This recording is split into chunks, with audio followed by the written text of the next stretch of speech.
Eu queria, sobre o assunto que estamos a conversar, eu não posso descartar em nenhum momento a relação direta que existe entre a guerra colonial e o 25 de Abril. Eu fui murciano e estava cá há pouco tempo, cerca de 6 meses depois da guerra, depois de terminar a comissão.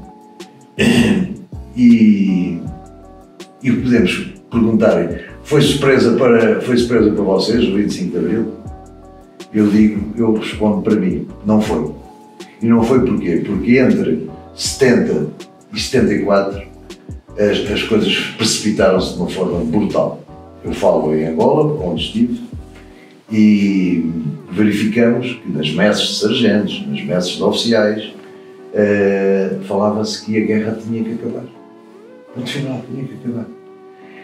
E é bom também pensarmos um pouco que entre 70 e 74, a documentação existente, saíram do país cerca de 200 mil indivíduos prontos para ir para o exército. 200 mil indivíduos. Ou seja, o exército não tinha condições para combater. Não havia condições. E mesmo aquelas tropas especiais onde eu por acaso estive, a partir de determinado momento deixaram de fazer operações. Eu dou um exemplo, imaginem uma operação que nós tínhamos que fazer em Tomar, íamos para Tomar, nós ficávamos em Cabazes ou em Alvaiázar e depois fazíamos o relatório e ponto final. Portanto, há uma relação clara, direta, entre o 25 de Abril e a guerra. Não sei qual é a vossa opinião sobre isso. Eu concordo perfeitamente com este ponto de vista. Aliás, um dos trabalhos que eu conheço, a historiadora Raquel Varela, fala 74-75 e fala nos 2 tópicos, ou 3, mas um à cabeça é a guerra colonial e o nível que se desenvolve.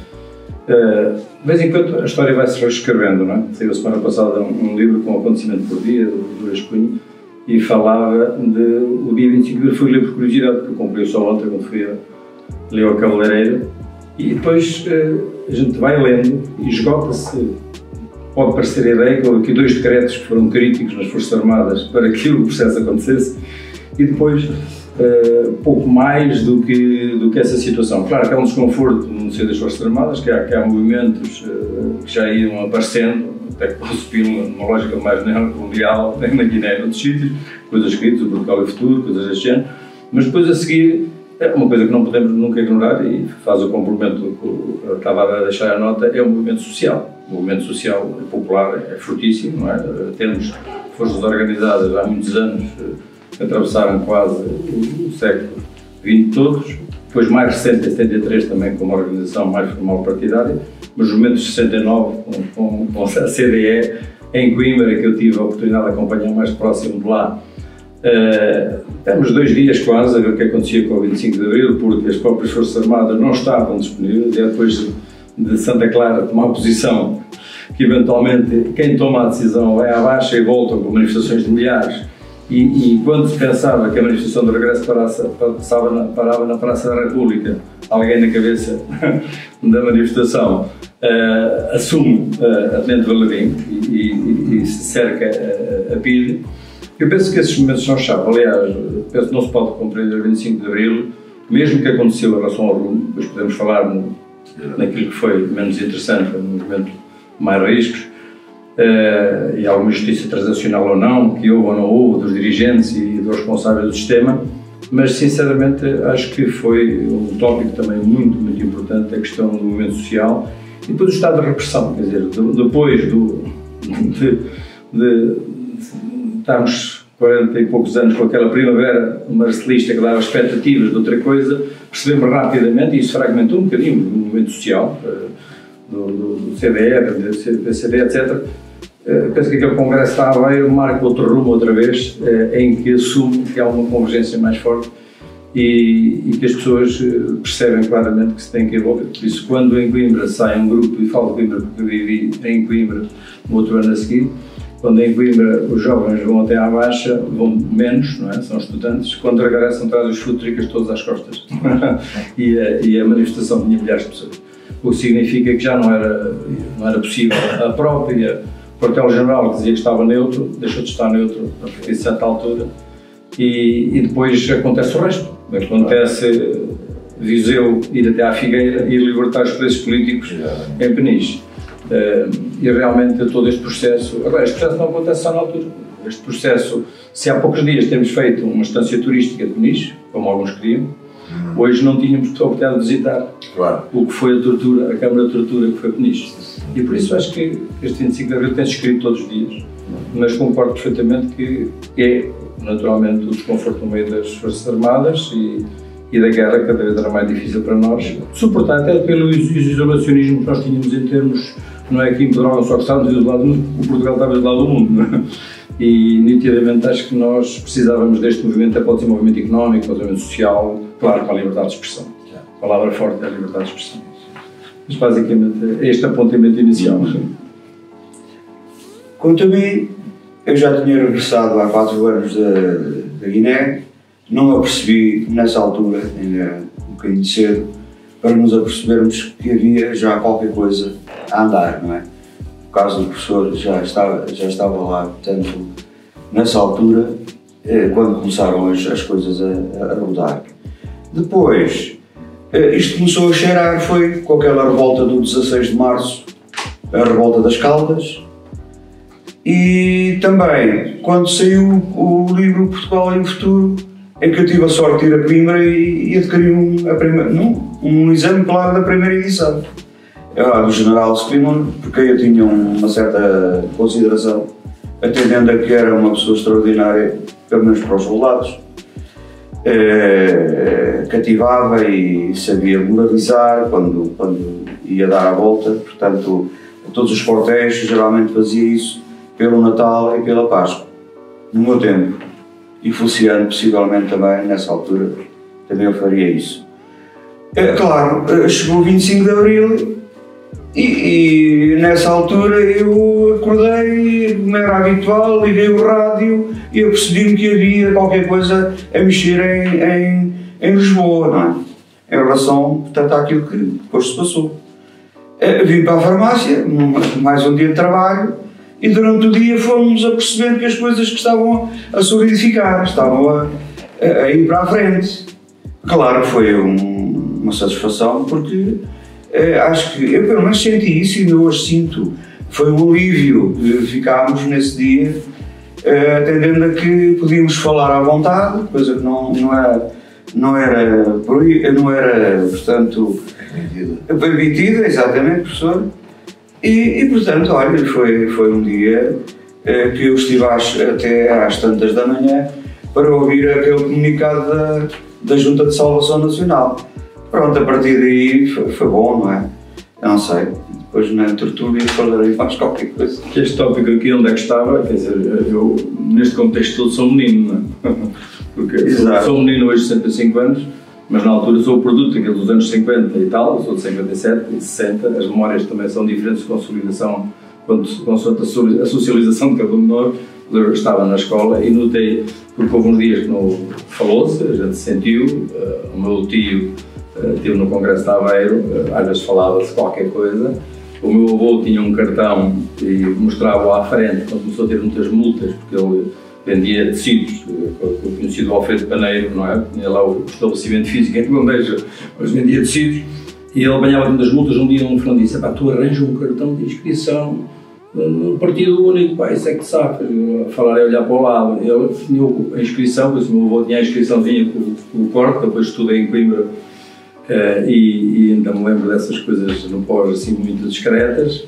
E sinceramente estava na escola, foi as pausas das aulas e depois umas avarias engraçadíssimas entre nós de convívio, mas com a consciência que os professores ajudaram a deixar isto claro. Só notei mais claro depois, foi no 11 de março, quando estava já no Norte em Coimbra, mas podemos falar mais tarde, que era uma imagem incrível, quando aquela rua, a altura era fábricas, agora o convento de São Francisco, meio cheio de bandeiras vermelhas, e tudo por ali em peregrinação até à Via Rápida para tentar bloquear as passagens no sentido da informação, para dizer o que é que estava a acontecer no 9 de março.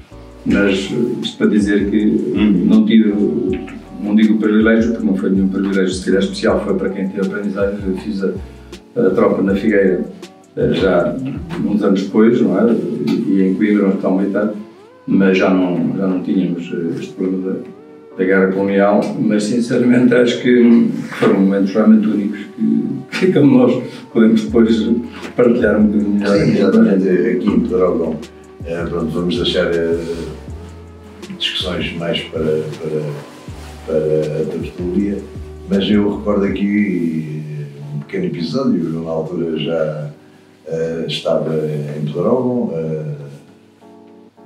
há cerca de 6 meses, como disse há bocado, e recordo-me que na véspera eu tinha um amigo que trabalhava naquilo que na altura se chamava de Telefone de Lisboa e Porto, e ele telefonou-me às 10h30 do dia 24 e disse-me: Helder, parece que é mesmo esta noite. E porquê? Uma razão muito simples, é que o tráfego telefónico nas centrais era brutal a partir das 6 da tarde, começou a aumentar brutalmente, e então começou-se a perceber, sabia-se que ia acontecer, não sabia exatamente o dia, mas sabia-se que ia acontecer, e o tráfego aumentou e ele telefona: olha, é esta noite de certeza. E realmente foi esta noite. No outro dia, às 7 da manhã, eu recordo-me que com o despertador, levantei-me, fui trabalhar e ligo o rádio, que tinha um rádio que tinha trazido de Angola, aqueles rádios que nós ouvíamos no mato de ondas curtas, exatamente, ondas curtas, e não dava nada, realmente não dava nada. E eu fiz o que tinha a fazer, meto-me a andar e vou para a escola com o rádio na mão. Para a escola com o rádio na mão, e na escola, na entrada antiga, ali na escola velha, vamos dizer assim, estava o diretor e a subdiretora. E eu olhei para eles, vi que eles não sabiam de nada e perguntei, e disse-lhes: não sei se sabe, doutor, sabe que está a haver um golpe militar. E a pergunta que ele me fez foi uma coisa realmente que criou, foi constante este tipo de pergunta: é de esquerda ou é de direita? Era a grande questão, é de esquerda ou é de direita? Eu disse: não sei se é de esquerda ou se é de direita, mas espero bem que seja de esquerda, foi o que eu lhe respondi. E então ele pediu-me o rádio, como ele era professor de francês, conseguiu localizar uma estação francesa, e então percebeu-se com a maior das facilidades o que é que estava a acontecer. Ele acabou por me dizer: se não se importa, vá a todas as turmas e vai informar o que é que está a passar. E eu fiz isso, foi uma ordem que ele me deu, e fui informar os alunos todos das turmas: está-se a passar algo de importante no país, e vocês arrumam as coisas calmamente, porque entretanto já foram pedidos os transportes para vocês irem para casa. Portanto, no fundo foi o acontecimento mais interessante, que foi recordado há 4 ou 5 ou 6 anos ou 7 anos por uma antiga aluna desse ano letivo, 73, 74, que eu não me lembrava desse pormenor, mas depois consegui buscar algum registro que tinha, e verifiquei que o que é que eu notei aqui em Pedrógão? Uma expectativa gigantesca. Isto era um meio muito conservador, um meio rural, muito conservador, uma expectativa. Sei que os jornais estavam a chegar assim, uns atrás dos outros. O caminhonete uma chegava às 4 horas, trouxe já segundas edições e mais não sei o quê. Eu tenho em casa, por causa desses jornais, e era a expectativa. A partir daí, depois, quer dizer, são 48 anos que nós estamos a falar. 48 anos é um bocado complicado. Portanto, eu deixava aqui no ar realmente há coisas importantes de documentação que eu posso trazer para a tertúlia, mas, se me permitem, volto a dizer, a questão que foi levantada pelo Amilcar, que é a passagem O exército português era basicamente dividido numa estrutura que era um batalhão. O batalhão tinha 5 companhias. E para comandar uma companhia tinha que ter uma patente de capitão. E o que é facto é que não havia capitães de quadro. Não havia. Então o que é que o governo, que mandou um tiro nos pés, fez? Uma coisa que foi promover os alferes milicianos para capitães. E esses indivíduos, logo por promoção, não era por graduação, era promoção, passavam à frente dos capitães do quadro. Isso criou um mal-estar brutal. E depois fez outra asneira, que foi incorporar no exército português os naturais de cada província. Ora bem, os naturais, e eu falo porque eu trabalhei durante 19 meses com indivíduos naturais de Angola, que sabiam que daquele lado e ali, vamos dizer, em Pedrógão Pequeno estava lá um grupo onde ele tinha lá o primo e o amigo, e portanto ele não ia de maneira nenhuma combater o primo e o amigo e o tio e o não sei o quê, não dava, não era possível isso. Portanto, o exército, o governo de então, cometeu sucessivos erros, como por exemplo, falou o Amílcar também, as greves estudantis de 68 e 69. O que é que fizeram? Fizeram absolutamente uma coisa absolutamente irracional.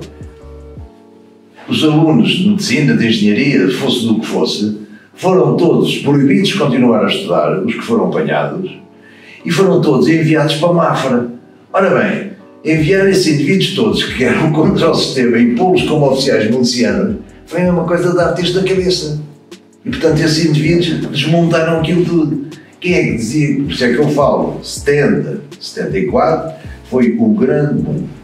Mas termino dizendo só aqui uma coisa. O Cássio falou aqui na Guiné.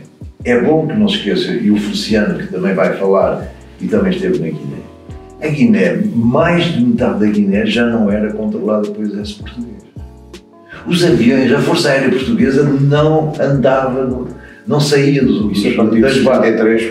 Não havia hipóteses nenhumas. Eles tinham já armamento, o PSGC tinha armamento muito superior ao nosso. E mais do que isso, há documentação, eu não a tenho, mas já li, que na fronteira norte da Guiné, já o PSGC já estava equipado com tanques de guerra, com tanques, e nós não tínhamos. Tínhamos uns Panhares, tínhamos umas Chaimites, tínhamos assim umas coisecas, e eles estavam já equipados com tanques soviéticos, na altura soviética, que arrebentavam com aquilo tudo. Portanto, isto era uma questão de tempo. Era uma questão de tempo. Agora, eu olho aqui para estes senhores que estão aqui a fazer as gravações, e se nós formos falar sobre o que é que foram estes 48 anos, é preciso ter aqui aí um ano a falar sobre isso.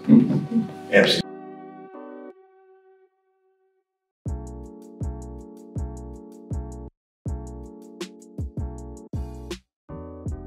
O rádio não ligava, não é? Claro. Em Coimbra, por exemplo, uma das decisões do Governador Civil reuniu o pessoal, o Presidente de Câmara, arrancou a publicitação da Jornada de Salvação Nacional, a dizer o que estava a acontecer, e colou, a dizer que estava toda a gente com o sistema, e vamos desligar o turbine. A primeira ação que o pessoal de Santa Clara fez quando tomou a iniciativa, passado umas horas, depois de interface, o Ateneu de Coimbra, que fazia a ponte com Lisboa, lá com os dirigentes que estavam associativos, foi ligar novamente para o turbine para ficar com ligação encontrada a nível nacional. Por isso, uma das medidas do sistema era bloquear, ou da Revolução era um bocado isto, era bloquear a informação, porque a informação é muito crítica. E as notas, temos muita informação e contra-informação, e alguma falsa informação, e às vezes temos dificuldade até em selecionar o que foi isto tudo. E depois do 25 de Abril, para falar dele agora, já conseguimos falar de outra maneira, com o distanciamento histórico das coisas. Mas realmente há aqui estas frentes popular e esta frente do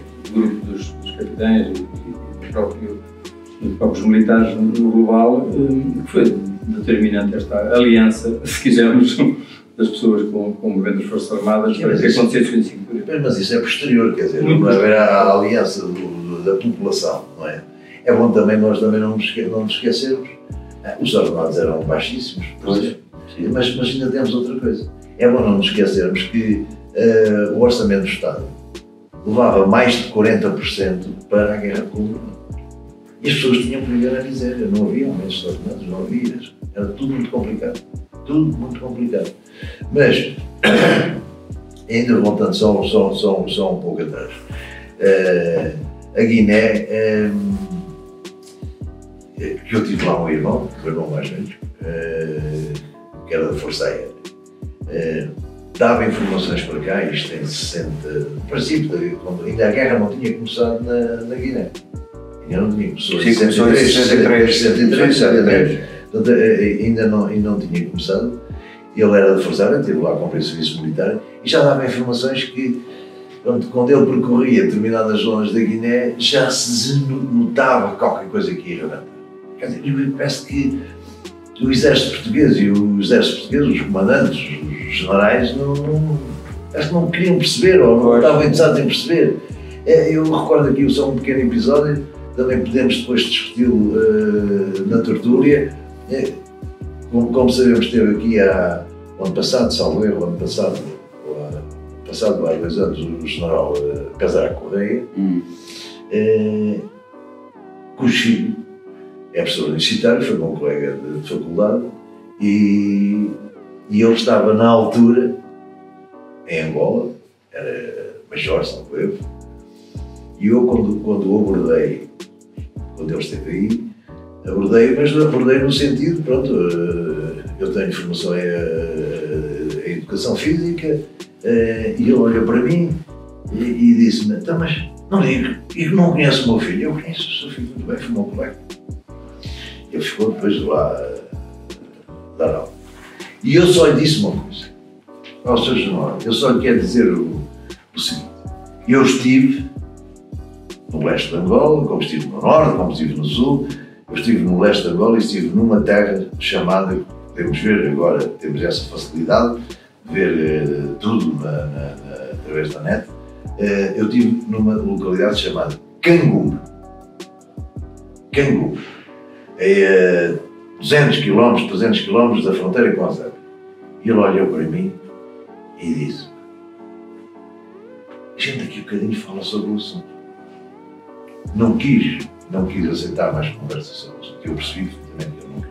Porque eu vou reservar para a tertúlia a divulgação de um documento que até vou facilitar ao Feliciano, ao Milka, ou ao Cássio, um documento que tenho, que me foi também facultado, que são as cartas do Dr. Savibi para o Marcelo Caetano e para o General Costa Gomes, que é assim uma coisa um bocado esquisita, porque é que isto aconteceu. Mas se lermos aquilo, e se lermos um livro, que eu também proponho que seja lido, que é o chamado O Padre de Savibi, nós ficamos a perceber com alguma facilidade o que é que se passava. Eu falo sempre naquilo onde estive, em Angola, o que é que estava a passar.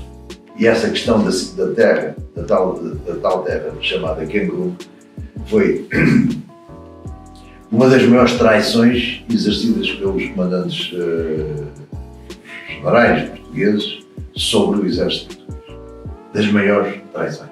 Está lá escrito, está lá tudo, e nós ficamos depois um bocado condicionados para avançarmos, porque isto é tudo um bocado. Uns têm uma informação, o Cássio tem uma informação sobre determinadas coisas, o Amilcar não tem informação militar porque não esteve lá, o Feliciano tem outra informação, pronto, e isso é interessante. Sim. Depois, na tertúlia, o que eu acho é que há aqui um aspecto que talvez nos possa estar a condicionar, que é o que é que foi o desenvolvimento do 25 de Abril em Pedrógão Comprendes. Essa questão é uma questão que nunca foi abordada, e não sei se alguma vez será abordada. Não sei se será alguma vez. Esta que é a grande questão, que é por isso é que nós estamos aqui, é para falar sobre exatamente isso. O que é que foi o desenvolvimento? Eu e o Feliciano temos histórias muito interessantes sobre isso, não sei se o Feliciano depois quer falar sobre elas, se não, mas pronto, ele é que sabe. Eu não quero falar muito sobre isso, ou não devo falar, se calhar não devo falar, Mas pronto, eu no fundo registro aqui o seguinte, queria aqui agradecer ao Dr. Nuno Soares o convite que me fez e também agradecer não está aqui a senhora vereadora que me telefonou e que me convidou a estar presente. Agradeço e penso que a tertúlia vai ser interessante se for e isso acredito que vai acontecer, que esta ideia do vídeo foi muito bem visto isto. Como disse ali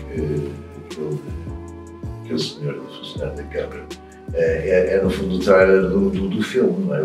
Vamos ver agora o filme, os atores já aqui estão, não é? Os atores estão aqui, não foram aqui, não tiveram maquilhagem, não tiveram nada, mas pronto, somos assim, o ponto final, não é? Não podemos andar para trás do tempo.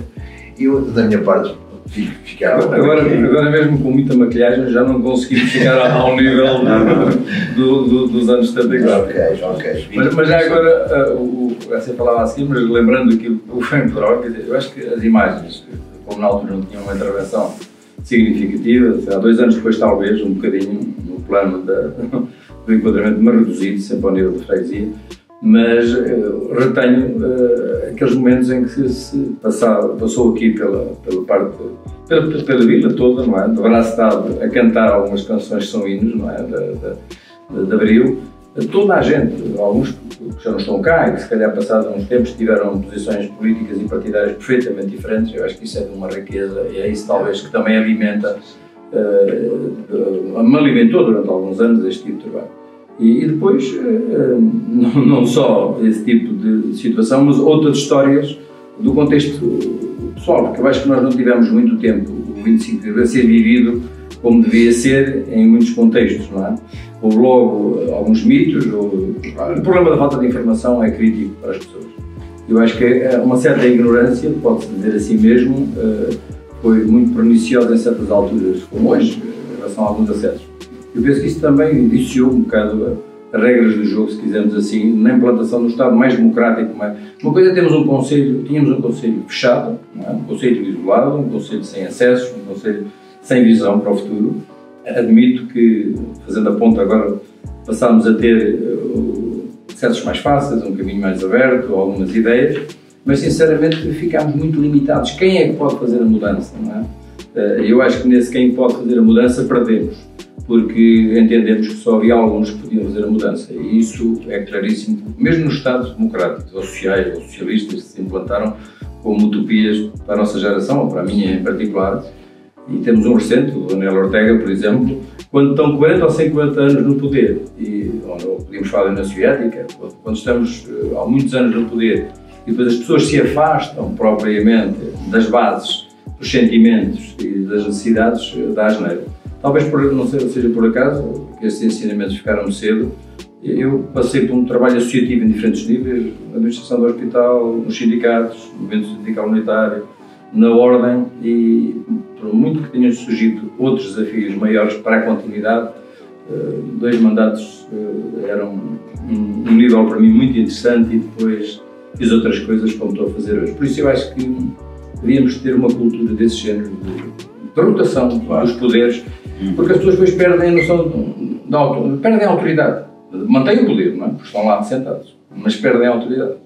E hoje temos muita gente com muito poder e continuam a ter até sobre as forças de trabalho, nas organizações, mas não têm autoridade, não têm exemplo, mas depois têm os instrumentos na mão para implantar a sua forma de estar. E isto é o 25 de Abril distorcido, não é?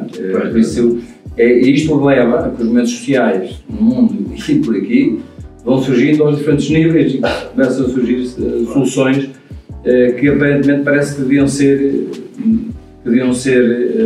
diferentes, e têm que ser diferentes, mas não podem ser uma corrente de ditatorial, de autoritarismo, de falta de liberdade, de castração da iniciativa de cada um. Por isso há um pouco a reflexão assim transversal, rasante de 25 de Abril, assim, em 2 palavras.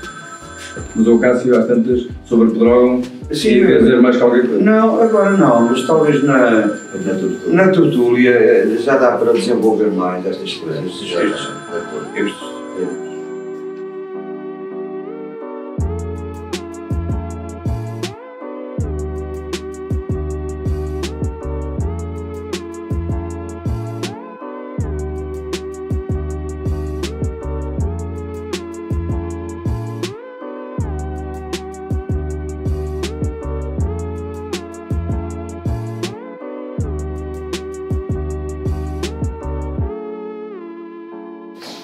Posso começar?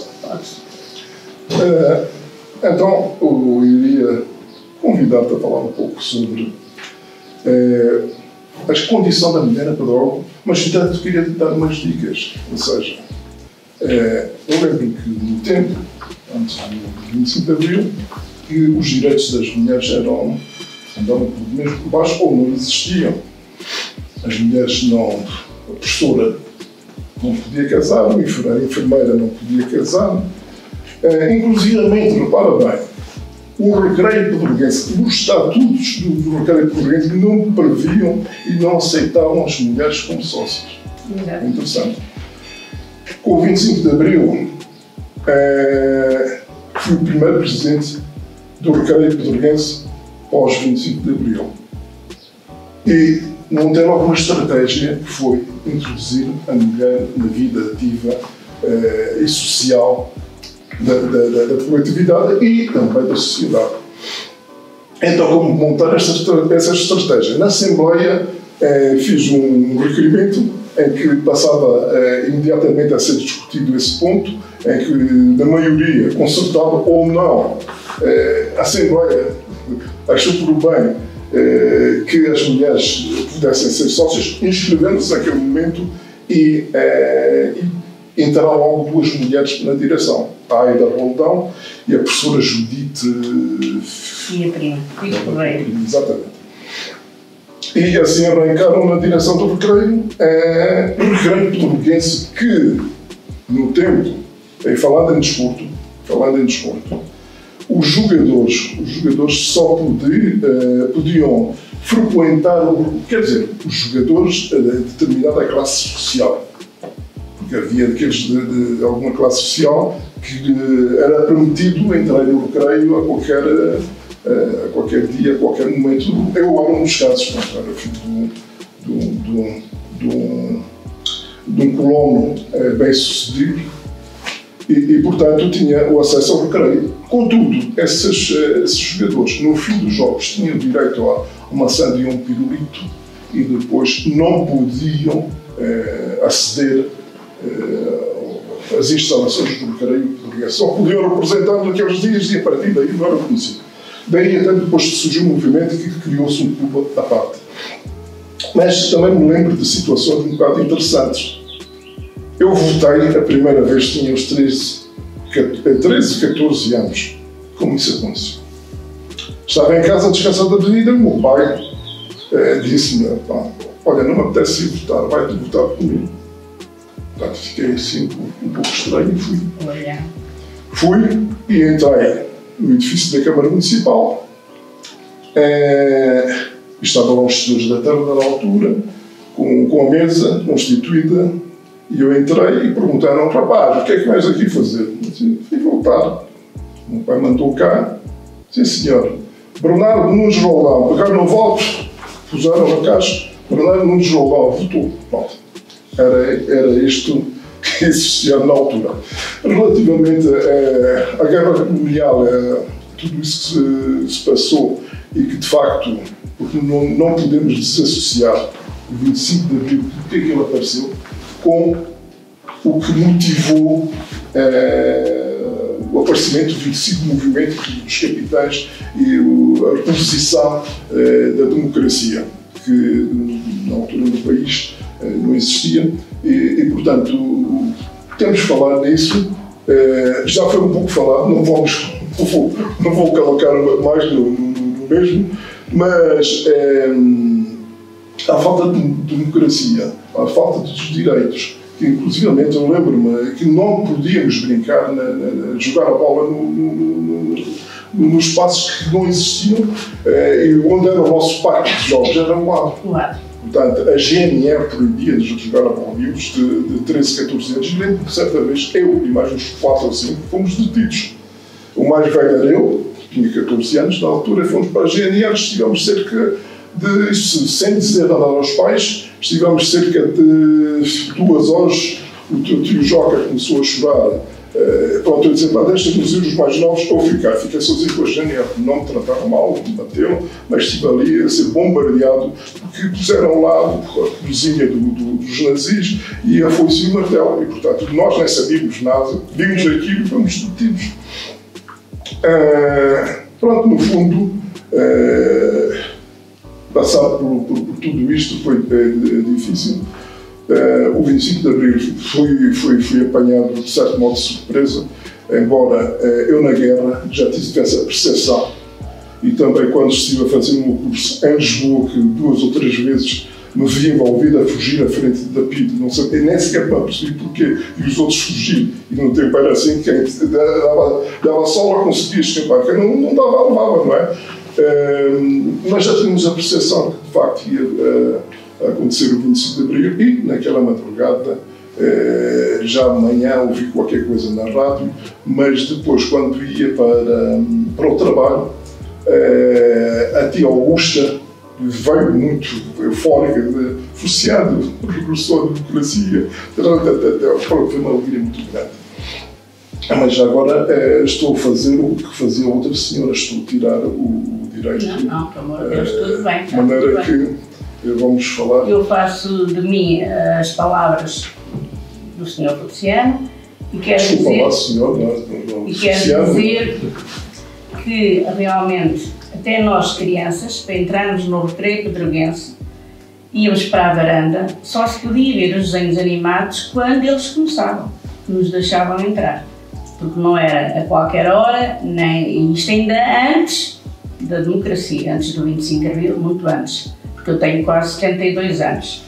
Portanto, nós só entrávamos naquele bocadinho enquanto estivéssemos a ver os desenhos animados, do resto não podíamos estar lá. Recordo-me perfeitamente as senhoras não irem ao café, as senhoras de uma classe superior mandarem as empregadas com umas cafeteirinhas pequeninas ir ao recreio buscar o café, ou ao Sr. Caetano, na altura, ou ao Sr. António Florindo, buscar o café, porque as senhoras não vinham ao café. Não podiam ir sozinhas, nem vinham ao café de qualquer maneira. Recordo-me do 26 de março, perfeitamente, o Rui era pequenino, e quando ouvi na rádio tinha havido aquela, a revolta das Caldas da Rainha, da Infantaria, que se tinha revoltado, eu vir muito aflita com o bebê ao colo, o Rui ainda não tinha 1 ano, a casa do Sr. Manteigas, e dizer-lhe, porque estava o Lúcio, estava nas Caldas da Rainha a cumprir serviço militar. Eu disse, que ele também é comunista, tal qual, a minha frase foi esta. E diz o Sr. Manteigas, já não era sem tempo que isto acontecesse. Porque quando o professor Marcelo Caetano entrou, todas as pessoas, em geral, ficaram satisfeitas. E porquê? Porque já era um ar de que as coisas iriam mudar, os tempos iam mudar, pronto. Toda a gente tinha medo de falar, fosse à frente quem fosse, porque aquilo é da PIDE, atenção, não se pode falar, não se pode dizer isto, e eu vivi crescendo nisto. Não se podia comentar certas palavras, nem dizer certas palavras. Recordo-me do meu pai, eu ser criança, do meu pai ir a Lisboa, que houve aqui 2 ou 3 caminhonetas, pelo menos, do concelho que foram a Lisboa, quando foi A viagem, não? Do Carmona, acho que foi do Carmona ainda não estava cá.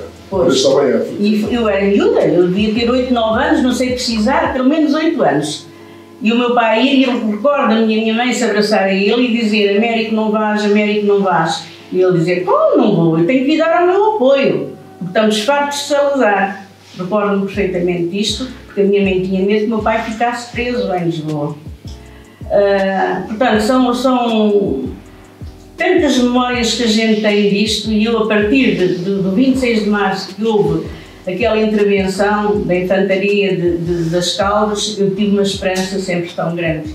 Eu trabalhei muitos anos com o Dr. Oliveira, e ele dizia-me sempre para mim esta palavra: eu já não posso ouvir este homem, que era o Salazar, nos discursos deles, porque os discursos deles eram sempre baseados na mesma coisa. E ele dizia muita vez, eu já não posso ouvir este homem. E quando realmente entrou o professor Marcelo, toda a gente ficou com a esperança que as coisas iriam mudar e iriam mudar para bem. Pronto, o 25 de Abril veio, eu estava em casa, ao outro dia de manhã soubemos a notícia, foi uma alegria imensa, porque foi, para que é que eu vou negar que não foi, porque foi uma alegria imensa. E a partir daí, pronto, ficámos sempre com a esperança que as coisas fossem mudando, assim como mudaram gradualmente, mas no nosso concelho pouco mudaram, e toda a gente sabe, vocês hoje sabem que isso é a realidade, mas pronto, a mulher começou a votar, teve o direito de votar, a mulher teve o direito de ir ao café, ser mais independente, de viver para ela própria, ter o seu ordenado, ter o seu emprego, ser independente. Pronto, foi muito bom para nós mulheres, foi muito bom, muito bom, muito bom. E a partir daí o meu irmão também andou na guerra, esteve na Guiné-Bissau, eu também sofri, eu não andei lá, mas sofri as dores dele porque sabia como é que era, fomos sempre os irmãos muito, muito unidos. O Alfredo andou na tropa, mas andou sempre em Portugal, nunca chegou a ir para o ultramar. Não sei porquê, ele tinha um batia em casa do Presidente da República na altura, do Almirante Américo Tomás. Não, esse. Américo Tomás, o Presidente na altura, ela era cozinheira lá em casa deles. E dizia, ele não foi para o ultramar porque tinha lá a tia em casa, eu não sei quantos. Pronto, aquelas coisas que é costume. Seria, não sabíamos, ele teve sempre nas transmissões e pronto, esteve cá sempre. E foi assim, as coisas, os meus filhos, graças a Deus, já brincaram livremente, já andaram livremente, já foi muito bom. Mas é interessante que estava a falar nas crianças e eu me esquecendo desse pormenor. Eu vim da África, pronto, eu nasci num país que não pertencia às colónias portuguesas, portanto, no Congo era uma colónia belga. Nasci num Garçador, certo? Logo o meu pai era um empresário e um colono bem sucedido, de maneira que eu desde pequenino comecei a sentir diferença. Sentir diferença de que forma? Porque sendo filho de uma mulher africana preta, eu, a minha irmã e dois filhos, que eram o Manel e o Inácio, filhos do empregado do meu pai, tivemos acesso, porque éramos filhos de brancos, acesso às melhores escolas. Colégio interno, com tudo melhor, na paróquia, etc. Porque o africano normal não tinha esse acesso. E, portanto, no meu imaginário, eu via os brancos todos ricos, a viver em casas bem cheirosas, com ar-condicionado, com luz elétrica, etc., que eu tinha através de um gerador. E quando cheguei a Portugal, deparei com as crianças, tal como em África, mal cheirosas, descalças, rotas, fazerem caminhadas dos trubiscais, dos pesos, da tujeira, etc., a pé à chuva. E a cobertura que tinham eram aqueles sacos de serrapilheira que metiam a cabeça. Bacalhau, com os tamancos, comida não tinham, a comida era umas marmitas que traziam com comida mais precária que há. Casas de banho não funcionavam, e esse é o pinhal. Frio nas escolas. E depois uma segregação muito grande. Os filhos dos senhores da terra na escola eram tratados de uma forma e os filhos dessa gente eram tratados de outra. Em termos de saúde, estávamos aqui dois técnicos de saúde, era muito bom. Portanto, sabes, chegaste a trabalhar com médicos e lembrar-te, acho que ir ao médico era quase um luxo. Portanto, as pessoas praticamente já estavam com os pés para a cova quando não havia outra alternativa de ir ao médico. E mesmo assim, os médicos na altura, felizmente tivemos bons médicos nesse aspecto que facilitavam. Portanto, recebiam galinhas, recebiam os ovos. Pronto, era o médico da província, como há um livro, penso que retrata um pouco isso. Contudo, lá está, tudo isso com o aparecimento do 25 de Abril foi-se alterando. Grande parte desta juventude agora não sabem valorizar, porque assim, os meus filhos, os teus filhos, os filhos do Helder, pronto, não digo que tenham lavado não tenham levado na lavagem, mas souberam o que era o antes, o durante e o depois, e sabem valorizar isso. E hoje em dia choca-me quando pessoas que neste momento atingiram patamares que fossem antigamente jamais lá chegariam. Jamais lá chegariam e nem sequer hoje em dia valorizam o 25 de Abril. Eu não digo que podem não concordar com a forma como foi feita. O 25 de Abril até poderia ter sido noutro número de calendário.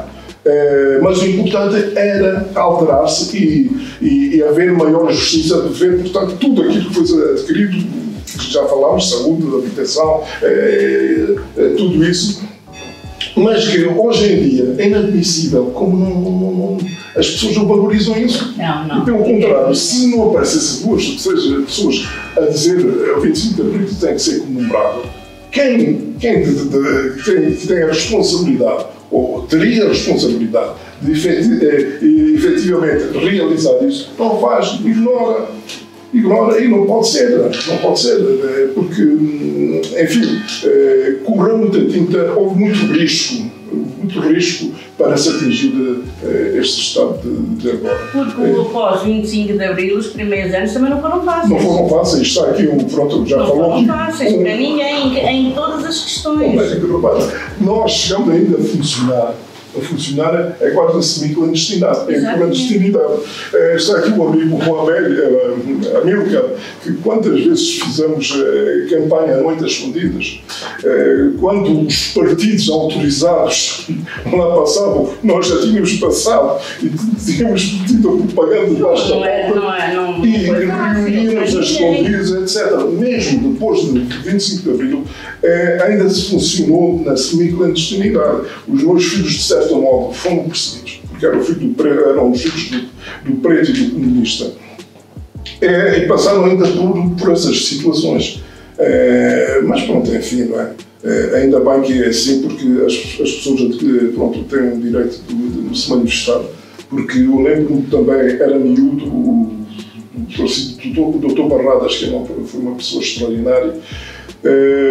Fui amigo, e sou amigo, ainda o Zé já morreu, mas o Chico, que é ortopedista, conheceste, não conheceste, está agora lá para baixo para o Alentejo, quase todos os dias comunico com ele através do Facebook, que infelizmente está em mau estado de saúde, com o Parkinson. Lembro certa vez, ele deu um gaspacho lá embaixo, na Senhora dos Milagres, convidou os senhores da terra e os amigos dos filhos, e nós fomos lá. Teria eu os meus 12 anos, foi quando começou a guerra colonial em Angola, e então havia aquela canção que os mais velhos se lembram: Angola é nossa, Angola é nossa. E o Manel Aribu, aquelas coisas do Manel Aribu, lá em o gaspacho, virou-se e disse: Angola é dos pretos. Imediatamente, um miúdo de 15 anos foi abafado. Um senhor, depois nós mais tarde viemos a descobrir que era um senhor ligado à PIDA, etc., apanhou logo. Simplesmente o Dr. Barradas chegou lá e disse assim: os meus convidados ninguém toca. E se o Dr. Barradas não era de brincadeira, para além de focado, era. Houve muitas situações, nós convivemos muito em jovens, o Ciano sabe que é verdade. Convivemos muito e dançámos muito e brincámos muito e fazia-se tudo, mas sempre com aquela... Pronto, a gente tinha sempre medo de tudo, todos, não confiar neste, naquele, não sei o quê, porque em casa éramos avisados disso mesmo. Para ter cuidado. Isso mesmo. Portanto, a gente não sabia, hoje em dia nós conversamos abertamente, seja com quem for, mas na altura não era assim. Não era assim. Usar barba. Ser barba era ser comunista. Hoje em dia, toda a gente barba é comunistas da nada, tudo barba. Excelente, não é? Mas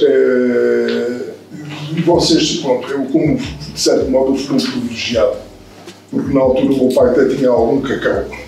Eu consegui como também nasci, a minha mãe era analfabeta, portanto, uma pessoa humilde africana, eu soube lidar com as duas situações. Mas, contudo, eu consegui lidar com as duas diferenças que acho que existiam. Porque integraste muito bem. Hoje não tenho preocupação de lidar com muito bem, eu também, felizmente, nem há ninguém com quem eu não falo, nem converso, nem... Havia bailes que eram das meninas, dos senhores, assim como havia dos senhores, e havia bailes que eram da malta do campo, não é? E, portanto, essa diferença foi alterada substancialmente e posteriormente, gradualmente. Hoje em dia, a juventude convive sem prática de distinção disso, o que é excelente. E pronto, eu só tenho agora a agradecer ao Nuno por se ter lembrado de avançar com este processo. Foi-me retirado parte das coisas que eu pretendia falar e agora até fica um bocado gago, porque tenho um pouco mais a acrescentar. E o que eu queria tocar essencialmente era o problema das mulheres, da juventude, da escola, da falta de saúde e tudo isso que, de certo modo, não foi por lá. E também dos senhores da terra que dominavam isto. Eu lembro-me, a determinado momento, quando havia a guerra e no Império que não havia, convidaram para pertencer à ANP. Era a ANP, não é? O Hamilton. A ANP. Porque a partir daí abriam-se as portas para o mercado de trabalho. E isto já foi com o Marcelo, exatamente, aí foi a ideia do popular. Claro. Não aceitei e fui prejudicado porque, bem, de certo modo prejudicado não, porque assim, era o banco. Eu nunca me vi com fato e gravata, estar ali na altura era obrigatória de fato e gravata, atender o trabalho. Ai, que alguém andasse de sapatilhas. Ai, um funcionário da Câmara Municipal andasse de sapatilhas. Nunca foi o estilo. Não. Era tudo um estilinho, sempre ali tudo camisa, casaquinho, sapatinho. E o senhor amigo Carlos também se recorda dessas alturas em que isso era assim. Não havia... É mesmo recente isso. E posteriormente fui convidado para ganhar a SEBAI, fora as comissões, as ajudas de custo, para entrar, para ser da PID. Fui convidado, abordagem, mas portanto, sigiloso. Portanto, eu aceitava ou não aceitava, disse não, prefiro ir pegar numa enxada e trabalhar. Depois de 25 de Abril já pude revelar essas coisas e quem? Eu lembro-me da Dona Luísa, que a família Rodrigues foi sempre democrata, veio quando soube da história contada pela mãe da Aida, porque a mãe da Aida sabia a história, e ela encontrou-me na frente da loja da Aidinha, veio-me dar um abraço. Luciano, por que me dar um abraço? E eu fiquei a olhar para ela, mas um abraço porquê? Um dia vai saber porquê, porque mais tarde ia saber. E ela chamou-me porque você teve coragem na altura, o seu pai tinha morrido e a sua situação era má, etc, e você soube recusar as duas ofertas que teve. Mas, sim, senhor, foi isso. E o 25 de Abril deu-nos uma grande alegria. Vamos tentar reavivá-lo sempre.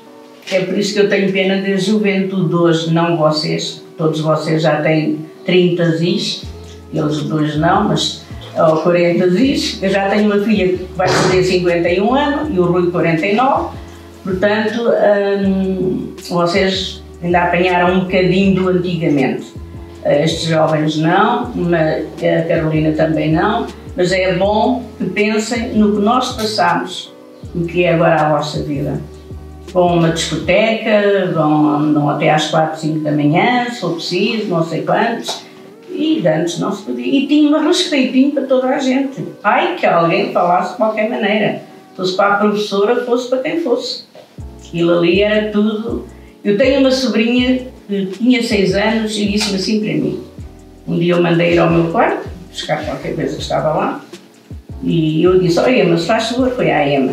Faz favor, vais ao quarto a ti e traz-me o que está lá. Em cima de uma cadeira, eram umas saias, eu estava a passar a ferro. A tia endireitar. E ela foi, eu cheguei à cozinha e disse, quando ela chegou, oh Emma, obrigada. E ela vira-se para mim e diz-me assim, com 6 anos, ó tia, porquê é que tu pedes sempre por favor e dizes sempre obrigado? Com 6 anos. Era o que nós fazíamos. Mas alguém pedia ao pai, os meus filhos nunca tiveram direito a isso, nem a minha neta sequer. Ó pai, faz favor, dás-me água. Ou qualquer coisa no género que ele esteja em pé e peça. O pai ainda há dias não lhe ouviu dizer ao pai, faz favor, dás-me água. O pai não ouviu, sentou-se. Ó pai, eu pedi por favor para me dares água. Ah, eu não ouvi. Mas eu depois disse, e a Betinha também. Sim senhor, ela pediu por favor para lhe dar água. E é assim, não. Ok, tu cá para lá, dá cá, não sei o quê, tudo bem. E é hoje o que não há na juventude atual. A gente vê os miúdos e não sei o quê. Pronto, não há. Eu acho que acima de tudo é a educação. Mas, América, desculpa lá interromper-te, vocês também, se calhar estamos a esticar demais. Isso não. Essa juventude não tem. Mas não, é o que eu estou a dizer, é os pais em casa. Eu dei o meu exemplo da minha sobrinha me dizer isso. O 25 de Abril, a abertura que o 25 de Abril deu, permitiu que também houvesse libertinagem. Ou seja, as pessoas deixaram de respeitar o seu semelhante. E se, na história, a escola não dá tudo. Não. Porque a educação é em casa. Em casa. Depois, a formação, é isso que eu quero formação dizer. e educação. Portanto, isso vai muito dos pais, infelizmente. É isso que eu quero dizer. Esses abusos são precisamente da casa daqueles pais que não souberam ou interpretaram o que é o 25 de Abril. O que é a vivência, o respeito, a consideração por cada um. Exatamente. Não sei se querem fazer algum agradecimento, sim, só. Quero, sim, Pronto, isto queria dizer, agradecer à minha companheira, que me tratou por senhor, já sempre nos tratamos por tu. Nunca foi circunstancial. Somos amigos desde sempre, graças a Deus. Nas reuniões de saúde, por vezes faziam estas distinções dos médicos, não sei o quê. Eu tratava os médicos por tu, mas depois, nas reuniões, os diretores não gostavam de ver os seus colegas tratados por pessoal menor, por tu. Eu muitas vezes dizia, o seu autor, não sei o que, na realidade não é assim, sou oficial.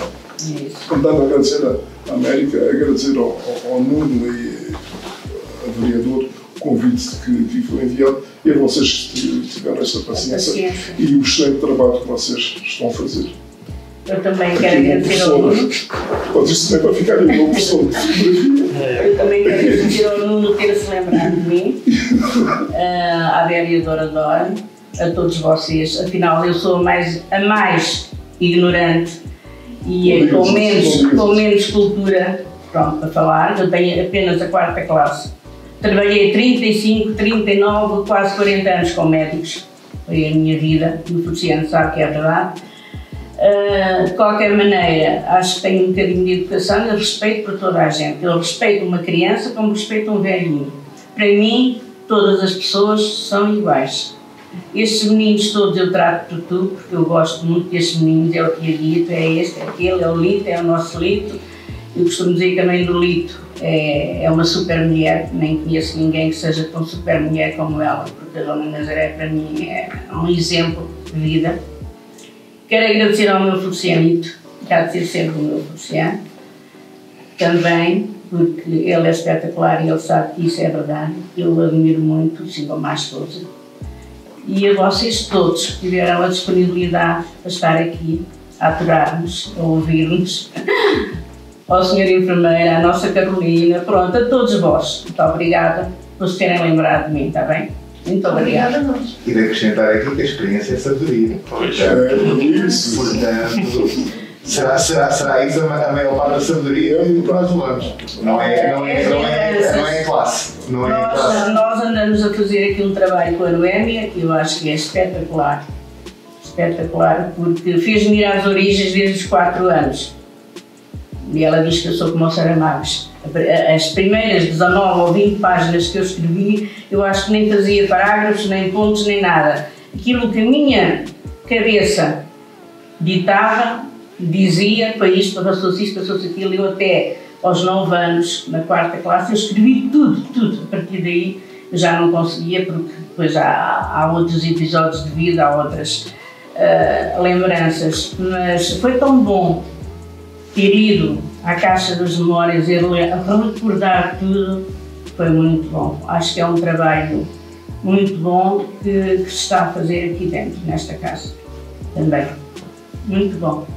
Faz-nos ver o comércio da altura, porque havia tanto comércio em Toralva. O senhor Conselho já não se recorda, mas eu já digo só havia até em Toralva. A mãe dele, penso que ainda eu sei, ainda tem, que eu conheço muito bem. Mas eu recordo tudo, só me ficaram 3 empresas que não me esqueci, mas já disse a quem olha, lembra-te disto e disto que eu não esqueci no meu trabalho. A moagem do Sr. Serra, a serração do Sr. Marques e do Francisco não sei quantos Voldão. Ele era António. Não, Francisco. Depois ele é que vendeu ao Marques. Ao Marques, mas eu já não me lembro. Antes do mas eu já não me lembro. Pois, mas eu já não me lembro disso. Então lembro. Foi antes. Pois, mas não me recordo dele lá estar. Lembro-me do Sr. António Marques, a fábrica da resina, são 4, afinal. A fábrica dos pirulitos, a fábrica da resina. Eu falo do meu trabalho, falo 2 vezes na minha querida Maria Inácia. No meu trabalho. Trabalhava lá os tios dela. Era Zé, desculpa, Alfredo, interromper. Há um livro que eu acho que é do Aires Henriques, que tinha a Resineira. Eu penso que ele tem um livro sobre o comércio em Portugal. Não sei. Ou seja, onde eu, quando terminar, mas eu encontro o livro, pode ser que ele não é meio. Eu só não pus o senhor, a seleção do Sr. Marques, a moagem do Sr. Serra, a fábrica dos pirulitos e a fábrica da resina. Passou, mas agora já disse a eles. Falaste da moagem, provavelmente esqueceste a moagem do António dos Lampos. Não, essa pus. Tudo isso, todos os que me lembram, eu pus todos. Todos os antigos, todos que abriram. O Sr. António Pedroso, primeiro, onde é que ele teve a loja, na casa da Dona Ema, que fazia esquina, tu já não te recordas disso. Não. Porque ele depois foi para Lisboa, portanto, essas coisas todas. O Sr. Pimentina, que é na casa agora onde abriu agora o grão a grão, o pai da Lina, tudo isso. Mas pronto, são memórias dos nossos tempos de criança. E é muito bom isso, é um trabalho que está a fazer muito bom. Muito bom. E pronto, meus amores, vamos embora. Felizmente, há boas organizações de Toralva. O importante é saber dinamizá-las, é isso. Não separá-las, porque falaste dessa, que é um trabalho. Eu vou falar, o Milcar também e o Tiago também já fizeram parte dos leitores da universidade e agora a Academia Sénior, que também é uma boa atividade.